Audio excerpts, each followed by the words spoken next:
जी भाई आकाश। जी सलाम सबको। जी हाँ। वालेकुम अस्सलाम। अच्छा, जी वालेकुम फरमाएं। अस्सलाम। जी मैंने कल आमिर भाई और कैस भाई से बात की थी, ईमेल भी सेंड किया है उन्हें, अभी वेट कर रहा हूँ। तो मुफ्ती साहब आपसे एक सवाल है जी अ, फरमाइए। कि जैसे हम मतलब एक लॉजिकल कंक्लूजन पे पहुंच जाते हैं अगर हम डीपली स्टडी करें सारी रिलीजन्स की, तो इस्लाम तक पहुंच जाते हैं। तो मेरा ये सवाल है कि मतलब वहां पहुंचने के बाद हम उसको बंद क्यों कर देते हैं? जैसे उसमें भी बहुत सारी माइथोलॉजिकल स्टोरीज है, जैसे मेराज वाली जर्नी हो गई, या केव वाली कहानी जिसमें 300 साल का कुछ किस्सा है, और बहुत सारे ऐसे हैं। मतलब तो उन पे बिलीव कैसे करें, मतलब वहाँ कौन सा लॉजिक यूज करें? मैं समझता हूं कि अगर आप ऑनेस्टली लॉजिक यूज कर रहे हैं तो आप इन इवेंट्स को कभी भी मेथोलॉजी नहीं कहेंगे। ये जो मेथोलॉजिकल आपके यहाँ चीजें पाई जाती हैं वो हिंदू मेथोलॉजी है। उसको आप लीप ऑफ फेथ की बुनियाद पर तो यकीन कर सकते हैं कि हाँ जी ठीक है, चलो अब किताबों में लिखा हुआ तो क्या करें। हम इस बुनियाद पर यकीन नहीं करते हैं कि महज इसलिए कि इसमें बुखारी में या मुस्लिम में या तिरमिजी में कोई वाकया आ गया तो अब इसलिए आ गया तो हमें यकीन करना है। नहीं, हमारे पास उसकी जो लॉजिकल रीजनिंग है हर एक की वो मौजूद है। और वो चाहे हर एक आदमी जरूरी नहीं है कि उस तक पहुंच सके। बहुत से मुसलमान सिर्फ इसलिए यकीन रखते हैं जो कि कुरान में है, जो कि हर एक मुसलमान के अंदर उस लॉजिकल अप्रोच की सलाहियत नहीं होती है। तो आप इसको ये ना कहें कि ये इस्लामिक मिथोलॉजी है। हिंदू मिथोलॉजी से इस्लामिक मिथोलॉजी उसको इक्वेट ना करें, दोनों जमीन आसमान का फर्क है। असल चीज ये है कि अगर आप लॉजिकल रीजनिंग को इस्तेमाल करते करते करते करते नैरो डाउन करते करते इस्लाम तक पहुंच आए कि भाई मुझे अब इस्लाम ही सबसे ज्यादा सही लग रहा है, तो पहला आपका कदम तो ये होना चाहिए कि आप इस्लाम को कबूल करें। और उसके बाद फिर जो डिटेल्ड है, मसलन चाहे वो 300 साल के वाला किस्सा हो या मेराज पे जाने वाला किस्सा हो, फिर उसके बाद आप उसकी तहकीक करेंगे तो इंशाल्लाह आप हक तक पहुंच जाएंगे। तो मुझे तो आप ये बताएं कि आपने तहकीक की तो क्या आप इस्लाम की जो फंडामेंटल वैल्यूज हैं, कोर वैल्यूज हैं, जिस पर अल्लाह पर ईमान, रसूल पर ईमान, किताबों पर ईमान, रोजे जजा पर ईमान, जन्नत जहन्नम पर ईमान, क्या आप इन पर यकीन रखते हैं या नहीं रखते हैं? अगर इन पर यकीन तो नहीं है तो बाकी सब चीजें तो सेकेंडरी हैं। नहीं नहीं, मेरा जर्नी ऐसा रहा है कि मैंने इसको स्टडी भी किया है और 2-3 साल मतलब मैंने नमाज भी पढ़ी है, लेकिन हम्म, फिर मेरे इसमें कंफ्यूजन आना स्टार्ट हुए। जैसे ये एक्स मुस्लिम मूवमेंट है, या मैंने अलग अलग लोगों को सुनना स्टार्ट किया, तो हम्म, फिर मेरे डाउट्स, मतलब मैं उस तरीके से नहीं सोचता था पहले। जैसे हम्म, मैं एक होली बुक है, मेरे को अच्छा लग रहा है उसके जो भी चीजें हैं वैसे पढ़ रहा हम्म, था। लेकिन हम्म। इन्होंने अलग अलग एस्पेक्ट लाए ना उसमें, कि ये कैसे क्या हो सकता है, मतलब मेराज में नहीं वो मतलब ठीक है। वो मैंने जो आपसे पूछा, क्या आप जो इस्लाम की वैल्यूज, बुनियादी जो अकायद हैं, क्या आप उन हम्म, पर यकीन रखते हैं? चले आपने नमाज पढ़नी छोड़ दी, हाँ वट हाँ एवर, उन पर जो जिस पर इस्लाम खड़ा है, क्या हाँ, वो आप तो उन एग्री पर करता यकीन रखते हैं? अल्लाह एक है, हूँ। उसके रसूल हैं, उसकी किताबें हैं, उसके मलाइका हैं, रोजे जजा है, जन्नत व जहन्नम है, तकदीर है। इन चीजों के ऊपर आप यकीन रखते हैं या नहीं रखते? हाँ हाँ, ये तो मानता हूँ मैं, मतलब जन्नत जहन्नम का तो नहीं बोल सकता, लेकिन तौहीद और रसूल की बात तो है, मतलब वो मानता हूँ मैं। ठीक है, अल्लाह ताला एक है और इसी तरीके से उसने रसूल भेजे, आप इसको मानते हैं, सही है। जी। जन्नत जहन्नम नहीं मानते आप? हाँ मतलब वो मेरे हिसाब से वो मतलब कुछ प्रूफ भी नहीं है, मतलब और कोई गया और आया ऐसा तो पता नहीं, मतलब लेकिन मैं करता था पहले, लेकिन अभी सच बोले तो ठीक है। अभी मतलब इतना कंफर्म नहीं अच्छा है मेरे चले, को। मैं ये पूछता हूँ कि क्या इस दुनिया के बाद, इस दुनियावी जिंदगी के बाद कोई दूसरी जिंदगी है, उस पर आप यकीन रखते हैं? मेरे हिसाब से तो होनी चाहिए, मुझे भी तो एंड नहीं होना ये चाहिए, तो ऐसा लगता ये है, तो होना हमारी चाहिए। फितरत का तकाजा है ना। यानी हम्म, इस जिंदगी का कंटिन्यू होना मरने के बाद भी, ये हमारी फितरत का तकाजा है, ये एक फितरी चीज है। और जी। फितरत का तकाजा मैं किस तरीके से, मैं वो बता देता हूँ। वो इस तरीके से है कि एक आदमी इसको, इस बात का यकीन रखता है कि इस दुनिया के अंदर 100% यानी 100% इंसाफ मुमकिन नहीं है, पॉसिबल नहीं है कि 100% इंसाफ मिल जाए। और हम ये हम्म, चाहते हैं कि 100% इंसाफ मिले। ये हमारी इंसाफ और आदल, जस्टिस, ये हमारी ऑब्जेक्टिव मोरालिटी है। हर आदमी ये चाहता है कि मुझे 100% इंसाफ मिले। मैं उसकी एक मिसाल, दो मिसाल देता हूं। एक जी। मिसाल ये है कि मतलब आपसे किसी ने ये बात कही कि भाई फला आदमी जो है ना, वो तुम्हारे खिलाफ कॉन्स्पिरेसी कर रहा है, बहुत बड़ा तुम्हारा दुश्मन है, और उसने ऐसा किया वैसा किया और सब झूठ कहा उसने आपसे, लेकिन आप आउटरेज हो गए और आपने जाकर उसको गोली मार दी, ठीक है। उसके बाद आप गिरफ्तार हो गए मसलन, कानून आपको सजा देगा, जो भी सजा होगी। तो हो सकता है कि लोग ये कहें कि भाई जो कातिल है उसको इंसाफ मिल गया, मकतूल है उसको भी इंसाफ मिल गया, लेकिन जिस आदमी ने झूठ बोला उसकी सजा का क्या? कोई कानून उसको नहीं रोकेगा, क्योंकि उसने सिर्फ बोला, उसने आपको इंस्टिगेट नहीं किया, उसने ये नहीं कहा कि जाके मारो, उसने सिर्फ आपको एक इंफॉर्मेशन दी, इंफॉर्मेशन के ऊपर आपने एक्ट किया और इंफॉर्मेशन वो फॉल्स थी, तो अब उसकी सजा का क्या? जबकि असल कत्ल की जो बुनियाद है उसी शख्स की इंफॉर्मेशन बनी है, उसको आखिर कहां सजा मिलेगी? इस दुनिया में तो मिलने से रही, आखिरत में ही मिलनी है उसको, वरना फिर इंसाफ का जो कॉन्सेप्ट है वो इनकम्प्लीट रह जाता है। एक और मिसाल देता हूं मैं, मान लीजिए आपके पास बहुत पैसा है, आपने एक हॉस्पिटल बनाया, आपकी मिसाल नहीं दे रहा हूं, किसी दूसरे की दे देता हूं। उसने एक हॉस्पिटल बनाया और हॉस्पिटल बनाते ही अगले दिन उसका इंतकाल हो गया, लेकिन उस हॉस्पिटल से लाखों लोगों ने फायदा उठाया, लाखों लोगों ने उससे नफा उठाया। अब सवाल ये कि उस आदमी को उसका फल मिलना चाहिए या नहीं मिलना चाहिए? उसने इतना बड़ा काम किया कि लाखों लोग उससे फायदा उठा रहे हैं, उसका फल उसको अगर नहीं मिलेगा तो ये भी नाइंसाफी है, उसका फल उसको कहीं ना कहीं मिलेगा। तो हमारी फितरत का तकाजा ये है कि इंसाफ 100% हमें मिले।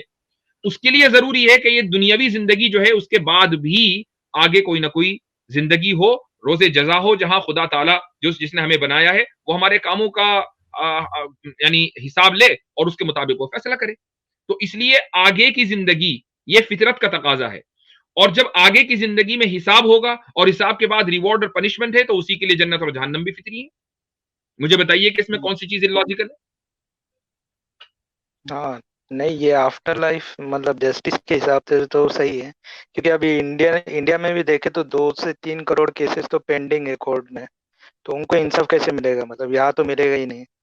तो ये अच्छा, तो सही और है, मतलब जस्टिस होना चाहिए। कातिल को भी हमेशा मकतूल को इंसाफ मिले कोई जरूरी नहीं। एक आदमी ने 100 कत्ल किए, अब कातिल को आप एक ही मरतबा तो डेथ पेनल्टी देंगे ना, 100 मरतबा तो नहीं देंगे। राइट। तो इंसाफ मिलने का कोई तरीका 100% इस दुनिया में नहीं है। ये जरूरी है कि आफ्टर लाइफ हो, और जब आफ्टर लाइफ हो तो जन्नत और जहन्नम का होना भी जरूरी है, चूंकि सजा और जजा तो वही है ना। अब मुझे बताइए कि इसमें कौन सी चीज लॉजिकल है, या ये तो फितरत का तकाजा है। मैंने कोई आपको फिलोसॉफिकल आर्ग्यूमेंट नहीं दिया, मैंने कोई एरिस्टोटल और प्लेटो को जो है वो कोट नहीं किया। जो कुछ है वो बिल्कुल फितरत का तकाजा है, कॉमन सेंसिकल बात है। मुझे बताएं कि इसमें कौन सी चीज आपको गलत लग रही है? नहीं नहीं, इसमें तो कोई गलत नहीं है, सही बात तो कही ठीक है, आपने। अब आपका ईमान जन्नत और जहन्नम पर रिस्टोर हुआ कि नहीं हुआ? जी जी। ठीक है।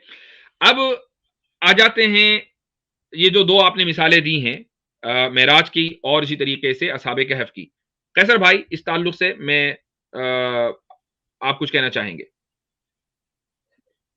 जी बिल्कुल। देखिए, जो मिराज के हवाले से जो बातें हैं उसके तो वहाँ उस वक्त पे भी आई विटनेसेस मौजूद थे, वो लोग जिनके रास्ते में काफ़िले वाले मुलाकातें हुई, सही फोर्थ, वो तो सारी रवायत में मौजूद हैं। But that essentially is not the important thing. असल चीज़ ये नहीं है कि वहाँ पे लोग मौजूद हैं और फिर वो सारा। जब हम बात करते हैं किसी मौजज़े की, तो इट नेसेसिटेट्स के उससे अकल जो है वो आजिज़ आ जाए। अगरचे उसके भी फ़िज़िकल प्रोसेसेस हैं, ऐसा नहीं है कि वो उसके उसके पीछे कोई फ़िज़िकल कॉज़ैलिटी नहीं होती, वो होती है, लेकिन वो इंसान की दस्तरस में नहीं है।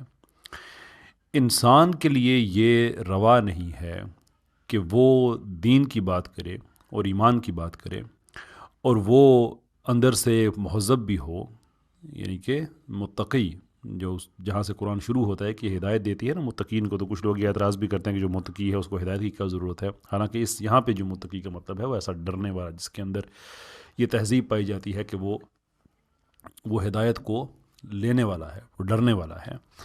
तो अर्ज़ करने का मतलब ये है कि हम कोई कपड़े ख़रीदने नहीं जा रहे हैं, हम जूते ख़रीदने नहीं जा रहे हैं कि हम ठोंक बजा के उस चीज़ को जब तक देख ना लेंगे तब तक हम उसे लेंगे नहीं, ज़हनी तौर पे कबूल नहीं करेंगे। बल्कि हम जब मुत्तकी हैं, और इसका मतलब ये भी नहीं है कि जो कुछ हमें बता दिया जाए हर तरह की कहानी को हम मान लें, ऐसा भी नहीं है। हम खुद तहकीक करते हैं। बहुत सी कहानियाँ इस्लाम के अंदर लोगों ने दाखिल कर दी जिन्हें हम खुद डिसऑन करते हैं कि नहीं भाई ये चीज़ ठीक नहीं है।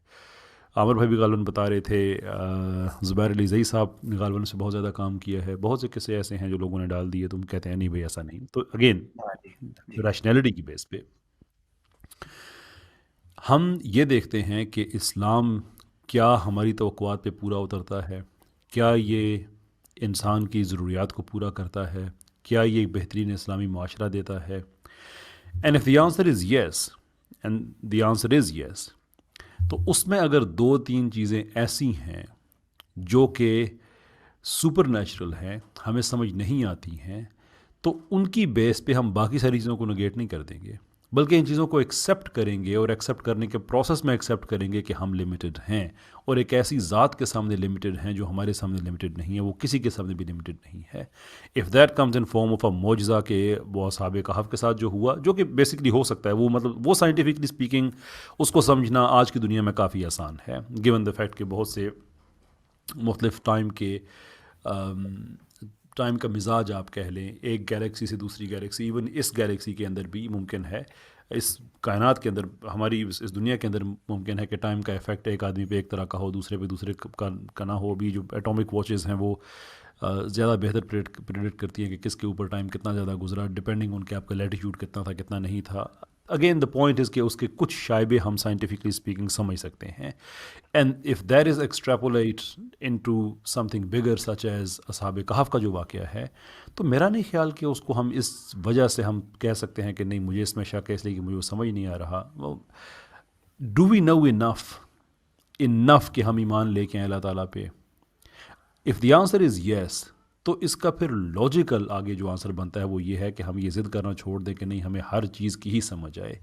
वो हर चीज़ की समझ आ जाए तो फिर वो कैसा खुदा है जिसकी हर चीज़ की समझ आ जाए? ठीक, हैव टू बी मैं केयरफुल। जी, जी जी, मैं इस पर जी एक चीज़ को इज़ाफ़ा करना चाहूँगा और उसके बाद मैं आसिम भाई की तरफ आऊँगा। जी ये है कि आकाश साहब मुझे एक बात बताएँ, मान लें आपको एक मुतलकुल इनान बादशाह बना दिया जाए। मुतलकुल इनान का मतलब ये है कि आपके ऊपर कोई ना हो, आप जो हैं वो उस जगह की सुप्रीम अथॉरिटी हो, ठीक है? आप पार्लियामेंट के तहत ना हो, लेजिस्लेटर्स के तहत ना हो, सिर्फ़ आपके पास एग्ज़ीक्यूटिव पावर्स ना हो, बल्कि आप ही लेजिस्लेशन हो, आप ही लेजिस्लेटर हो, आप ही एग्ज़ीक्यूटर हो। अब आपने एक कानून बनाया कि भई रियाया को, मेरे सब्जेक्ट्स को इस तरह रहना है। तो क्या आप नंबर 1 2 सवाल करूँगा। क्या वो कानून आपके ऊपर भी लागू होता है? नंबर 2 क्या आप उस कानून को तोड़ सकते हैं या नहीं तोड़ सकते? जी। मेरे ऊपर तो लागू नहीं होगा शायद, क्योंकि जी। ठीक, हाँ, चलिए, चूँकि आप तो कानून आप लॉ गिवर हैं ना, तो आपके हम्म, ऊपर वो कानून नाफ़िज़ नहीं होगा। दूसरी बात, क्या कानून को आप तोड़ सकते हैं या उसमें एक्सेप्शन कर सकते हैं या नहीं कर सकते? इन दिस हाँ, सिचुएशन बिल्कुल बिल्कुल कर बिल्कुल कर सकते हैं। सकते हैं। ठीक है। ये दुनिया जो जिस कायनात में हम रहते हैं, ये लॉज़ ऑफ़ नेचर के तहत चल रही है। अब जब हमने हम्म, खुदा के वजूद को तस्लीम कर लिया कि वो एग्ज़िस्ट करता है, तो इस लॉ को बनाने वाला तो वही है ना, या कोई और है? नहीं, सेम वही है। वही है। जब कानून को बनाने वाला वही है और वो खुद कानून के ताबे नहीं है, वो तो लॉ गिवर है, लॉ क्रिएटर है, वो कानून के ताबे नहीं है और उसको ये हक भी है कि वो इस कानून के अंदर कहीं न कहीं कोई एक्सेप्शन कर ले। तो अगर आपको ऐसा लग रहा है कि मेराज का जो वाक़या है वो लॉज़ ऑफ़ फिज़िक्स के मुताबिक नहीं है, लॉज़ ऑफ़ नेचर के मुताबिक नहीं है, या असहाबे कहफ का जो वाक़या है वो लॉज़ ऑफ़ नेचर के मुताबिक नहीं है, तो खुदा को ये इख्तियार, क्या आप खुदा से उसका ये इख्तियार छीन रहे हैं कि जिसने इस लॉज़ ऑफ़ नेचर को बनाया है कि वो इस लॉज़ ऑफ़ नेचर में कहीं एक्सेप्शन कर ले? क्या ये आप इख्तियार खुदा से छीन रहे हैं? जबकि हम ये मान रहे हैं कि वो मौजूद है और वो कादिर मुतलक है, ओमनीपोटेंट है। सही कहा। अब मुझे बताएं कि इसमें कहां आपको लगता है कि ये इलॉजिकल है? इलॉजिकल उस वक्त होगा जब हम ये कहेंगे कि खुदा जिसने लॉज ऑफ नेचर बनाए हैं वो लॉज ऑफ नेचर का ताबे है, वो उस पर भी अप्लाई होते हैं। और जिस तरीके से एक प्रेसिडेंट एक प्राइम मिनिस्टर को, प्राइम मिनिस्टर जो कि पार्लियामेंट के ताबे होता है कानून में, जिस तरीके से वो लॉ नहीं तोड़ सकता, सारे लॉज उसके लिए भी हैं, ऐसे ही खुदा भी नहीं तोड़ सकता। अगर हमारा ये अकीदा हो या आप इस चीज को साबित कर दें, तब तो हम ये कहेंगे भाई वो खुदा फिर कैसे एक्सेप्शन कर सकता है? जब हम ये हम्म, मान रहे हैं कि कानून बनाने वाला, उसके ऊपर कानून अप्लाई नहीं होता, जबकि वो एब्सोल्यूट पावर वाला हो, एब्सोल्यूट अथॉरिटी उसके पास हो और उसको ये इख्तियार होता है कि वो जिसको चाहे एक्सक्लूड कर दे उस कानून से, वो जिसको चाहे ना करे। तो उसने कुछ अंबिया को, कुछ लोगों को एक्सक्लूड कर दिया एक हायर अथॉरिटी को इस्तेमाल करते हुए, तो उसमें बताइए क्या हर्ज है? हम्म, right। अब बताएं आपके क्या आपका ईमान रिस्टोर हुआ या नहीं हुआ? जी जी हुआ मतलब ये डाउट्स तो क्लियर हो गए, मतलब ये मेजर डाउट्स है मेरे। और अल्हम्दुलिल्लाह। फिर अभी मेरा एक नेक्स्ट सवाल ये है कि जैसे मुफ्ती साहब, मैं लास्ट इसमें टाइम। एक पॉइंट ये थोड़ा एक मैं मिनट, ऐड कर लूं। आकाश भाई एक मिनट। जी आसिम भाई, गो अहेड। ये जी आकाश साहब देखें कि बेसिकली जो दुनिया के जितने भी माइथोलॉजीज हैं, ग्रीक हो, इंडियन हो या अमेरिकन हो, जो भी माइथोलॉजीज है और जो मौजज़ा है इस्लाम में, उसमें बुनियादी फर्क इसका नहीं है कि दोनों सुपर नेचुरल हैं। इसका फर्क नहीं है। फर्क इसका है कि जिस चीज पे फाउंडेशन है उसका फर्क है। कि हमारे यहाँ इसका फाउंडेशन है अल्लाह रब्बुल इज़्ज़त की ज़ात, कादिर मुतलक की ज़ात, और उससे ये चीज जो है वो ये नहीं है कि उसके कुदरत में नहीं है, उसकी ताकत में, उसके पावर में नहीं है, ऐसा नहीं है। तो जिस चीज पे फाउंडेशन है ना ग्रीक माइथोलॉजी की, उसकी पहली बुनियादी साबित नहीं होती, इसलिए बाद में जो सुपर नेचुरल फिनोमेना है वो उस पे हम उसको कहते हैं कि वो मिथ है। हमारे यहाँ क्या है कि अल्लाह रब्बुल इज़्ज़त की ज़ात जो है वो आपको मतलब हर अकली तौर पे, लॉजिकली, फिलोसॉफिकली वो जस्टिफाइड है। तो जब पहली सीढ़ी जब जस्टिफाइड है तो फिर हम उसकी बुनियाद पे दूसरी, तीसरी, चौथी, पांचवी जितनी चाहे उतनी सीढ़ियां बना सकते हैं। तो बेसिक ये डिफरेंसेस है जो भी दुनिया के दूसरे माइथोलॉजीज हैं। और हमें इससे प्रॉब्लम नहीं है कि वो सुपर नेचुरल फिनोमेना है। हमें इससे प्रॉब्लम है, या कह लें कि हम इस चीज पे मेन क्वेश्चन उठाते हैं कि उसके पीछे, उस सुपर नेचुरल फिनोमेना के पीछे बुनियाद क्या है। असल फर्क मौजज़े का और दूसरे माइथोलॉजी का ये। जी मुफ्ती साहब। बहुत जबरदस्त। जी आकाश भाई, देखें आपने हमसे ये कहा कि मेरे दो ये प्रॉब्लम्स थी और जिनकी वजह से मेरा ईमान डगमगा गया। मैं आपको सबसे पहले, आप अगले सवाल करें या अगली स्ट्रीम्स में आए, उससे पहले मैं एक चाहूंगा आपसे कि जब आप जो इस्लाम की जो बुनियादी बातें हैं, जिसको अल्लाह ताला ने आमन्तु बिल्लाहि व मलाइकती व कुतुबी व रुसुली वल यौमिल आखिर इसमें जिक्र किया है कि मैं अल्लाह पर ईमान लाया, उसके मलाइका पर ईमान लाया, उसकी किताबों पर ईमान लाया, उसके रसूलों पर ईमान लाया, जन्नत व जहन्नम पर ईमान लाया और रोज़े जज़ा और तकदीर पर ईमान लाया। जब आप इन चीज़ों पर एग्री करते हैं तो आप मुसलमान हैं, आप मोमिन हैं। और मोमिन होने का तकाज़ा ये है कि जिस खुदा को आप ये मान रहे हैं कि वो हमारे जितने भी अफेयर्स हैं, इस कायनात के जो अफेयर्स हैं, उसको वो मैनेज कर रहा है, वो मुदब्बिर है, उसके लिए अरबी में लफ्ज़ इस्तेमाल होता है मुदब्बिर। तो मैं आपको ये बता दूं कि जिस ज़ात को भी आप मुदब्बिर मानेंगे, वही ज़ात फिर माबूद भी है, वही वर्दी ऑफ वर्शिप भी है। ये इन दोनों के अंदर, ये दोनों लाजिम व मलज़ूम, यानी दोनों एक साथ चलते हैं। यानी मिसाल के तौर पर अगर कोई ये साबित कर दे कि खुदा मुदब्बिर नहीं है, वो अफेयर्स मैनेज नहीं करता, बल्कि फला बंदा करता है, फला आदमी करता है, तो फिर उसी की इबादत होगी जो करता है। लेकिन जब हम ये मान रहे हैं कि खुदा ही करता है, वही इस कायनात को बनाने वाला, वही इस निजाम को चलाने वाला, तो फिर इबादत उसी की होगी। अब जब आपने एक चीज को तस्लीम कर लिया और उसके बावजूद आपने नमाज पढ़नी छोड़ दी, तो मैं ये चाहूंगा कि आप अपने उस रास्ते पर वापस आएं और इबादत शुरू करें। ठीक है, ये आपके ईमान का और आपके खुद अपने जमीर की आवाज है, या आपकी इस बात का तकाजा है जो आपने कही है कि आप उसकी इबादत शुरू करें। रही ये बात कि इस तरह के सवालात आपके आते रहेंगे, वो ये ऐसा नहीं कि सवालात का सिलसिला खत्म हो जाएगा। हम में से हर एक को आते हैं सवाल, हम तहकीक करते हैं। अब आप मुर्तदों की स्ट्रीम पे जा रहे थे और उल्टी सीधी उनसे बातें सुनते थे, आप मुतासिर हो गए। आप हमारी स्ट्रीम पर आए, 5 मिनट के अंदर अल्हम्दुलिल्लाह आपके शुबहात दूर हो गए। तो आप से मैं ये चाहूंगा कि आप हमारी जो स्ट्रीम्स हैं उसके रेगुलर विजिटर बने और हमसे अगर कोई सवाल हो तो आकर कर लें, कबल इसके कि आप कोई फैसला करें कि यार मुझे तो ये समझ में नहीं आ रहा है, चलो यहाँ से निकलो। तो मुफ्ती साहब, मेरा ये सवाल है अभी फिलहाल, एक ये लास्ट सवाल है। तो अभी जैसे नमाज फर्ज है, ठीक है, तो अभी मेरा ये सवाल है कि as a like kind of meditation हम ये कर सकते हैं, जैसे मैं रिमेम्बर कर रहा हूँ 5 टाइम्स अ डे एक पर्टिकुलर वर्स या जो भी कुछ लिसन कर रहा हूँ, rather than doing it physically like all the steps, रुकू, सजदा, वो सारी चीजें नहीं, फॉर बिल्कुल नहीं सम कर टाइम। सकते, बिल्कुल नहीं कर सकते। और उसकी वजह यह है कि खुदा ने एक तरीका दिया है कि मुझे याद करने का ये तरीका है। ठीक है, तरीका भी उसी ने बताया ना कि मुझे याद करने का ये तरीका है। अब हम ये कहें कि नहीं जी मैं खुदा ताला मानता तो मैं आप ही को हूं, ये भी मानता हूं कि आप क्रिएटर हैं, ये भी मानता हूं कि आप सारे अफेयर्स मैनेज करते हैं, तरीका मेरा चलेगा। अब मुझे बताएं कि अगर आप किसी बादशाह के दरबार में जा रहे हैं और वहां पहुंचने के कुछ प्रोटोकॉल्स हों, तो प्रोटोकॉल्स आप फॉलो करना पड़ेगा आपको। आप ये नहीं कहेंगे नहीं जी जाऊंगा, मैं आपके दरबार में आऊंगा जरूर, लेकिन मैं अपनी मर्जी से आऊंगा और अपने प्रोटोकॉल्स के हिसाब से आऊंगा। मैं आपके प्रोटोकॉल्स को नहीं मानता। ये मुमकिन नहीं है। तो फिर आपका जो ईमान है वो खुदा के ऊपर पुख्ता नहीं है, परफेक्ट नहीं है। इसलिए जो तरीका है नमाज पढ़ने का, खुदा को याद करने का, उस तरीके से आपको चलना पड़ेगा। हाँ, ये जरूर है, मेडिटेशन का मतलब है कि आप रात को सोने से पहले, मिसाल के, मैं एक वैसे ही बता रहा हूँ, आप सुबह को उठने के बाद भी कर सकते हैं। सोने से पहले आप 5 मिनट अपने पूरे दिन का जायजा लें कि मैंने आज क्या क्या किया है, मैंने वक्त के ऊपर नमाज पढ़ी कि नहीं पढ़ी, मैंने कोई गुनाह किया या नहीं किया, कोई अच्छा काम किया या नहीं किया। गुनाह किया उस पर माफी मांग लें, तौबा कर लें, और अगर अच्छा काम किया उस पर खुदा का शुक्र अदा कर लें और सो जाए। ये मेडिटेशन है आपका, आपने खुदा को याद किया। ये काम आप रोजाना करें, आप खुद देखेंगे कि चंद दिनों के अंदर आप अपनी जिंदगी में फर्क महसूस करेंगे। जी जी। और जैसे हम अगर मिस कर लूं, मैं अभी सुबह और शाम का तो मैं समझ लो कि कर सकता हूँ, ठीक है, लेकिन दिन का जो थ्री टाइम्स बच जाता है, फिर उसको अगर मैं रात में एक साथ कर ले तो ये मुमकिन है? मतलब नहीं, देखें, कुरान करीम ने ये बात वाज़ेह तौर से कह दी कि नमाज का अल्लाह ताला ने हर नमाज का एक खास वक्त मुकर्रर कर दिया है। तो आपको नमाज, जो 5 नमाजें हैं, उनके जो 5 औकात हैं, उन्हीं पर पढ़नी होगी।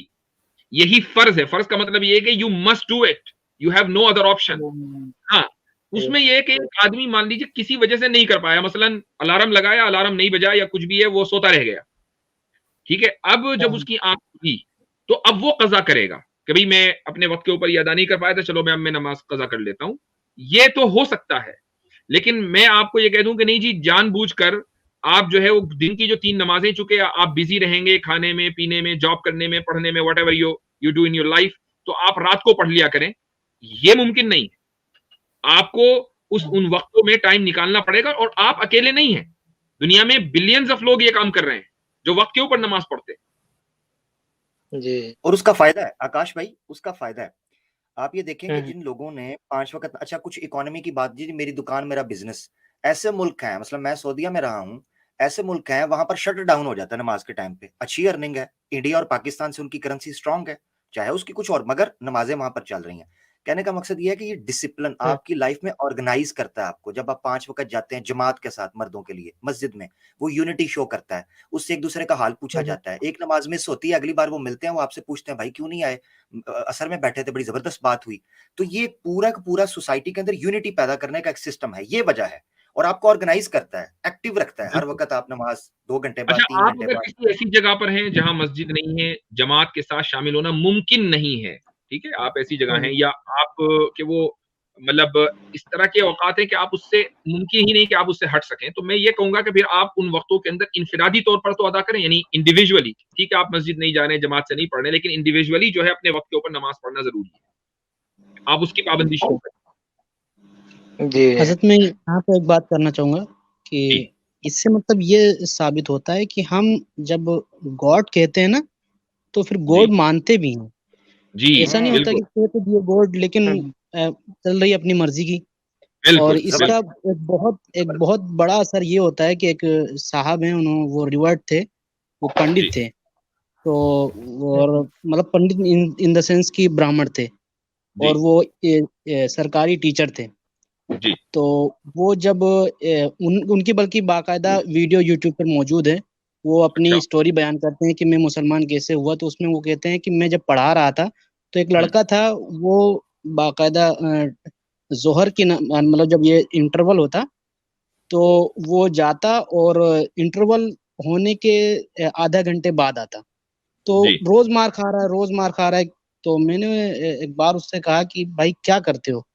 तो उसने कहा कि सर जी, होता ये है कि उस वक्त नमाज का टाइम होता है और हम जो है नमाज पढ़ने चले जाते हैं और आते वक्त टाइम लग जाता है उसमें, तो इसलिए। तो कहा कि भाई अल्लाह के बंदे, इतना तू मार खाता है डेली, तो थोड़ा आगे बढ़ा लिया कर, घर जाके पढ़ लिया कर।